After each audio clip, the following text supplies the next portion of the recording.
Nello specifico quindi le attività che ci hanno visto impegnate sono l'inquinamento in generale, quindi l'inquinamento idrico, arrivati 29 verbali amministrativi per un totale di 54.000 euro di sanzioni. Rispetto di vincoli paesaggistici, impianti di energia rinnovabile, maltrattamento degli animali, estrazioni inerti, edilizia, occupazione di terreni demaniali e, come dicevamo prima, incendi boschivi.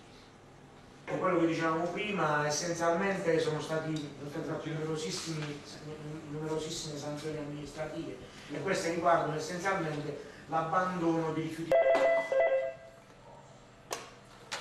Corpo Forestale, buongiorno. Sì.